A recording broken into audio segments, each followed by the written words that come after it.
Dominic, Hi, hello oh, very Simon. nice to see you Good to see you again. in Pleasure beautiful to be here. Jersey. Beautiful Jersey, yes. Unfortunately, I haven't got the backdrop for you, but I can promise you that it's sunny. In fact, although it's November, we've got forecast of 17 degrees and sun for the weekend. So hopefully lots of people are going to be out in the restaurants and enjoying themselves in what is usually a quiet time before Christmas. Right, I'm coming over. Anytime. We talked a few weeks ago, and we were talking about your four. You've got 4 chains of restaurants over there, and introduced systems and procedures that I was just so impressed with. I just thought, it's worth sharing that message to think, well, more people need to be doing this. More people need to be aware, and really to show how possible. It is possible. You're running a very busy, not just a busy business, but one of the toughest businesses you can run is in that sector, with a huge diversity of staff and so on. It is possible. It is possible. It is absolutely possible, and I think that whilst there are challenges getting there, the benefits of it that you see for our customers and for ourselves, and generally everybody who's visiting the restaurant are enormous. So it's actually very rewarding when you see the benefits, and perhaps actually one of the things I can just there are lots of reasons why we went down this path, but I've got a very personal link to it. My daughter suffers from tree nut and peanut allergies, and I've seen the mental anguish and the physical harm that she's come to through being exposed to peanuts, visiting hospital.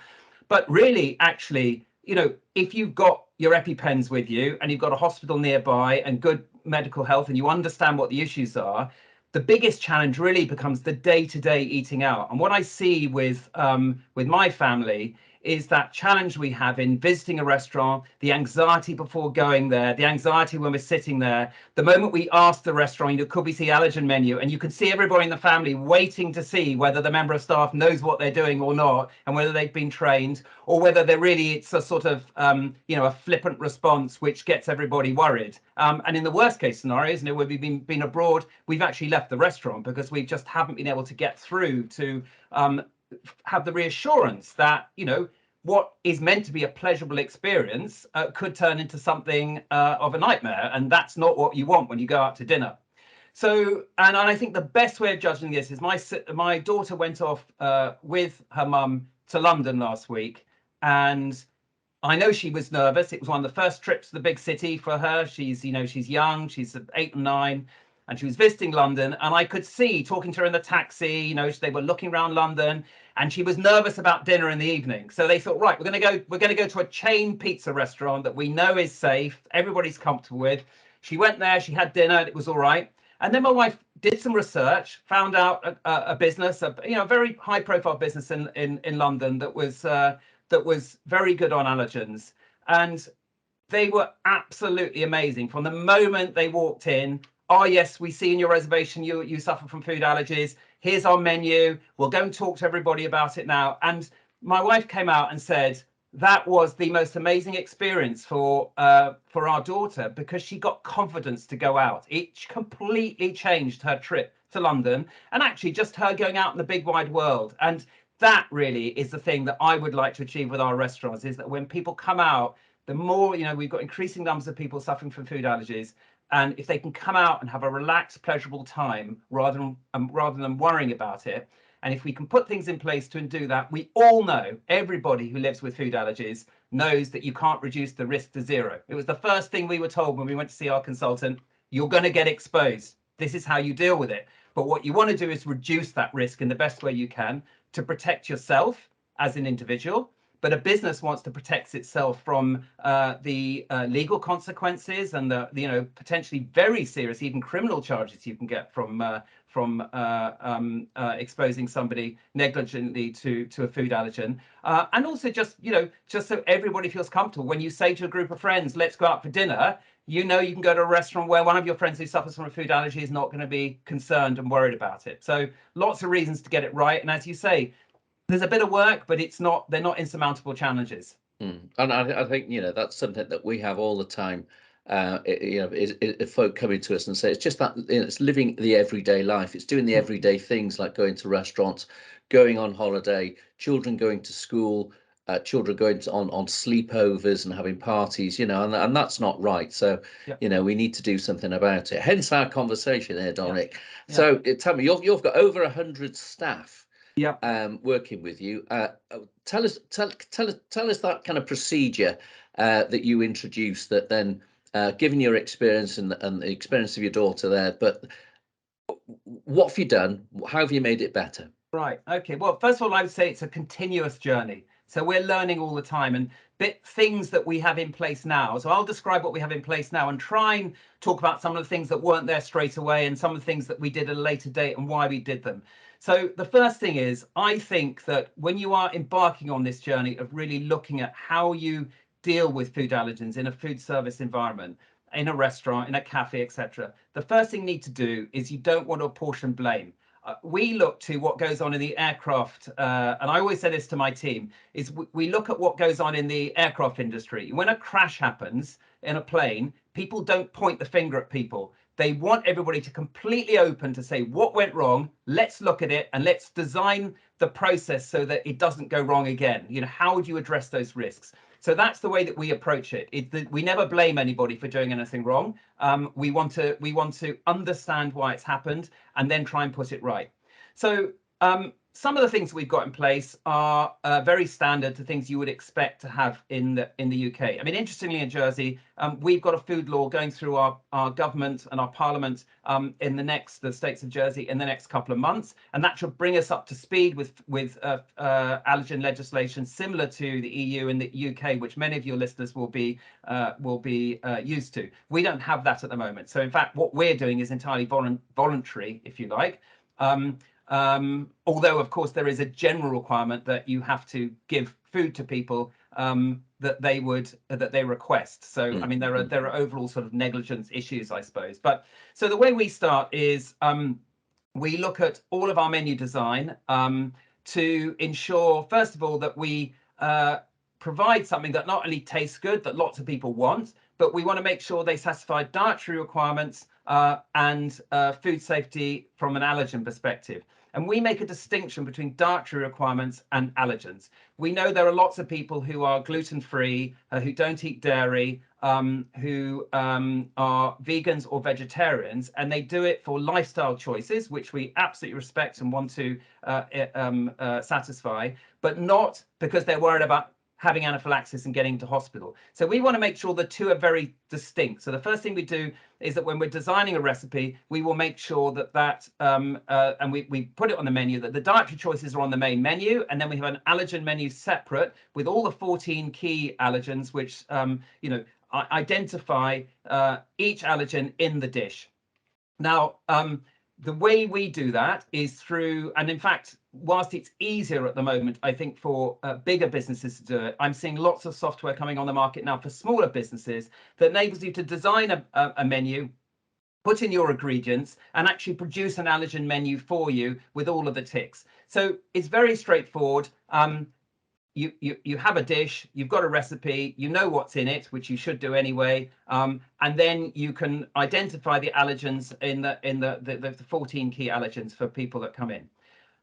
And you can design your allergen process around that. I think one thing that we're seeing increasingly from customers now, as an aside, is of course there are people who have allergens or allergies to foods and ingredients that are not part of the 14 key allergens. And one of the problems with we say to people, I'm really sorry, that's something that we can't follow for you as a process. And the reason we do that is because the whole food supply system is set up such that ingredients that come in are labeled in accordance with the 14 key allergens. And as you know, there are foodstuffs that can go into ingredients of products that you might buy in as a restaurant, as an individual, where it's not labeled either as an allergen or even as an ingredient if it's not in a certain percentage of the product. So we have to manage that risk, and it's a decision we've taken to just say, look, we're trying to please as many people as we can, and keep as many people as we can safe, and we do that through the base 14 allergens. So they're on a list. You come into our restaurant, and you identify the fact that you have food allergy. In fact, we train all our staff to ask individuals as soon as they enter in the restaurant whether they have a food allergy, and if they do, we present them with the food allergy menu. And the other thing we do is we encourage people through our websites, our general social media, and also in the booking confirmations when people make bookings, to let us know beforehand. And if they identify, which most people do in the booking notes, when they're making an online booking that they have an allergy, we have an email that goes out to them that explains our process. So on our website, if people may want to see it, JPRestaurants, we have a food allergy approach, and we set out all of this that I'm talking about, so customers know exactly what to expect when they come in.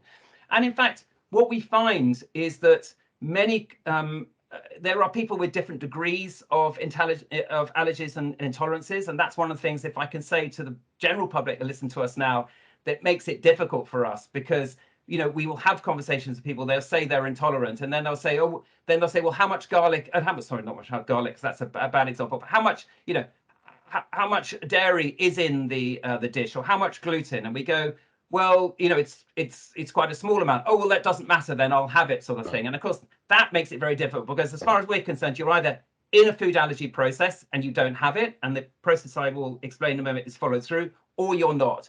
So actually, one of the things that's come about when a customer comes in and we have these conversations, either that they're not one of the 14 key allergens that they're allergic to, or they have an intolerance, but they've decided they're going to eat it anyway, which happens. We have a thing called FPE, which we put on the kitchen note, and it says food allergy process explained. So it means that we are identifying and capturing in our system and explaining, so that if a customer comes back after us and said, or the environmental health come in and say, look, you've exposed somebody to an allergen, they told you had an allergy, we have a note to say, actually, we explained our process and they took the decision to do something else. Obviously, we can't say to people, we're not going to serve you when you say that, but we have to explain it. So if somebody does have a food allergy and to one of the 14 allergens, and they identify it, the first thing we do is that we take that order and we identify the allergen, and that goes all the way through to the kitchen. It's taken, all of our orders are done electronically. It goes through to the kitchen, and so you've got the customer with the first point of control of a check. You've then got the kitchen that checks, that sees the allergen, and the chef will know what's in the recipe, so he can ensure we follow the typical clean down processes and to avoid cross contamination, etc. And then the dish goes out with a flag on it that says food allergy and our logo, so that when the dish comes to the table, the customer is confident that that message has gone to the kitchen and come all the way back. So that really is very similar, I think, to a lot of what the restaurants that follow good practice in the UK and elsewhere do. But what we found was that we were still getting mistakes happening. So that, as an example, if you've got nuts in the kitchen, we found once we, for instance, had a children's dish that didn't have nuts in it, and we had a similar adult's dish, a pudding, a dessert, that did have nuts on it. And of course, in a busy kitchen, when you're serving hundreds of people a day, it's extremely easy for a member of staff to make a mistake, to be making it up and it going out. So we started to realize, actually, we needed to design the menu to avoid these risks as well. And actually, whether some dish has a nut in it or not is not going to ruin your experience, but it is going to protect somebody. So I think there are lots of ways that you can look at your menu design and really try and reduce that risk. So following that through, and when it began to worry me that there were different, if you look at the research, and I'm sure you and your medical advisors have got much better information for this, but there's some great books out there, and I would give a plug for Dr. Sophie Farouk's great book, Understanding Allergy, which has, really I've learned a lot from and has helped us in designing our processes, and I would recommend that anybody in food service read this.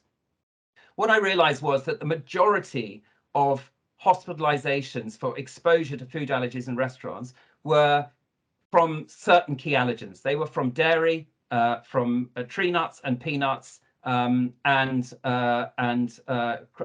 fish, seafood, and crustaceans, and sesame, and to an extent soya. So out of the 14 allergens, there are 6 that are more likely to put a customer of yours in hospital. So we started looking at those and we thought, well, how can we look at those risks, if you like, to reduce that risk? And I have come from a background in financial services, and in financial services, regulators are constantly wanting you to have a business risk assessment to look at what are the risks in your business and how do you mitigate them to reduce those risks. So I thought, well, nuts. Now that's an interesting one. Would you not go to a restaurant if you didn't have nuts in them? Probably not. Would you even notice if a restaurant didn't have nuts on the menu? Probably not. Have all the near misses in our business been for nuts? Yes, they have. Now, that doesn't mean that you can't have an equally serious reaction from, one of the other 14 allergens. But what it does mean is that we can reduce those risks. And so we decided to create this sort of risk scoring matrix. They're very easy, and we would be happy to share it with any food service provider who would like to do this. And our chefs, when they're designing a menu, they tick off the allergens that are in them. It gives a score, and the high risk ones that I spoke about are more likely give you a higher score. We then ask whether the allergen could be omitted from the dish without you really noticing. And then we ask whether it's hidden in the dish, because we think there's a very big difference. If you look at a prawn, for instance, if you have a Thai green curry, chicken curry, that has prawn paste in it, as a customer, as a point of check, you're not going to notice that. Whereas if there's a prawn sitting on the top, you're not going to eat it because you know you're allergic to prawns. So when that matrix works its way through, what happens is it spits out a score. And we basically have a score of under 3, which says, fine, go ahead, put it on the menu to the chefs. If it's a score of 4, then it has to be raised to somebody senior in the business to sign off it. So our group executive head chef would have to send it to our financial director, or even myself as head of the business. And we would decide whether we want it on there or not. Usually not. And if it scores a 5 or not, if this is a dish that's got hidden nuts, prawns in it, and could easily be replicated without it, it just gets a 5 and it's not allowed on the menu. And one of the things we decided was that nuts were going to score a 3. So we got rid of nuts altogether because we thought we could get rid of them. Milk, which is an increasingly problem, as I understand it, particularly for younger people. A lot of people we've seen some very high profile stories of people being impacted by cow's milk protein. It's ubiquitous in Western diets. We can't get rid of dairy from a restaurant. That's, it's different from nuts. So we look at it in a different way, if you like. So this is not, you could always pick holes on our approach, but what I think it's done, it's reduced the risk. And so that is something that just happens in the design stage and hopefully makes our menu, by looking at not having dishes that are confusing, not having nuts, taking things out that are not that are hidden. We've got a menu you wouldn't even notice as a normal customer coming in, but for somebody who's coming with a food allergy, they know that we're reducing that risk, and we are reducing that risk. We're going to get less exposure from that happening. So I think that's one key difference that we've had from sort of what maybe other people are doing out there, and is just a way of looking at it in a slightly slightly different way.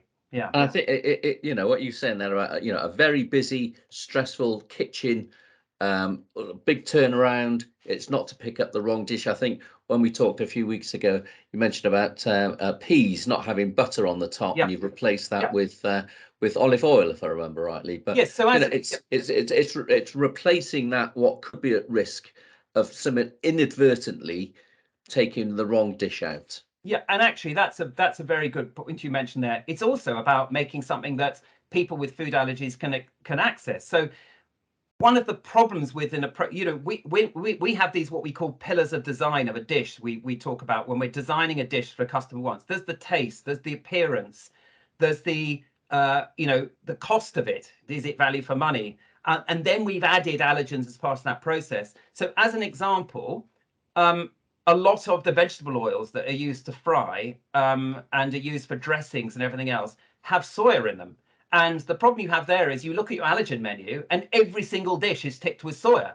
And now, if you follow a process which is, I've got to identify all the allergens, and you just tick everything off, you then suddenly are excluding somebody with soya allergy from actually eating in your restaurant because there are no dishes there.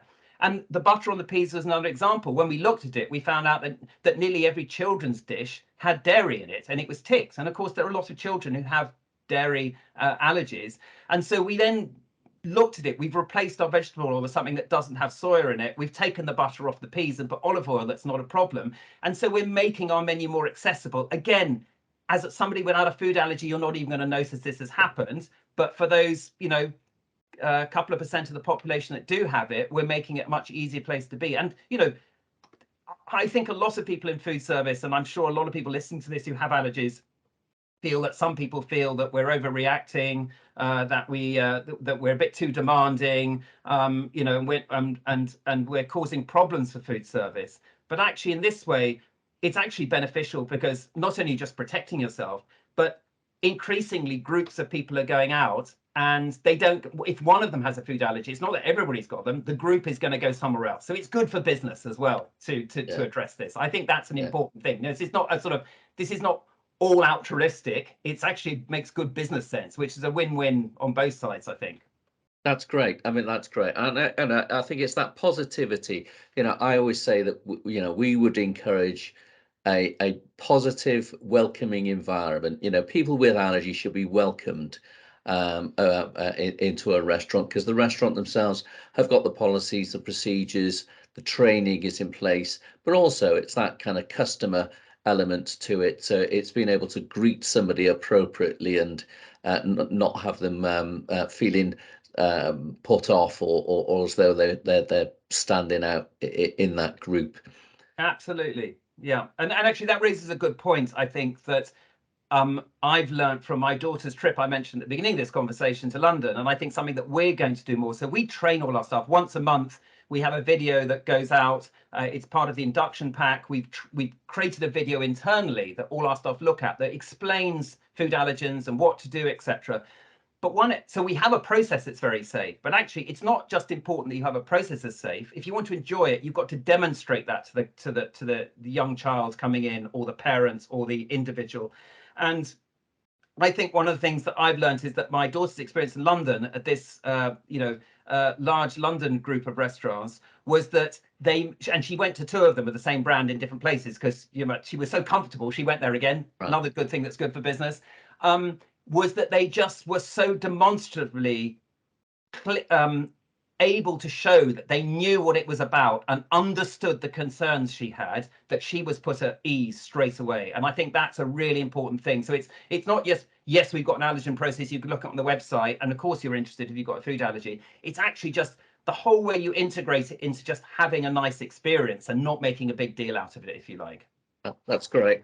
I'm hoping that it's one of the groups that we currently work with, so you can tell me who it is after the call. Yeah, I will do. That's great.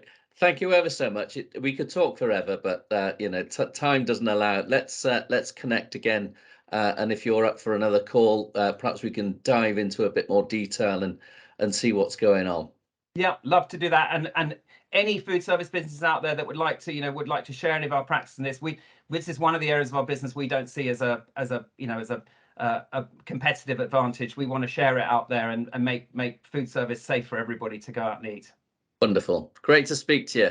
Thank you. I'll see you soon. Cheerio. Bye. Bye.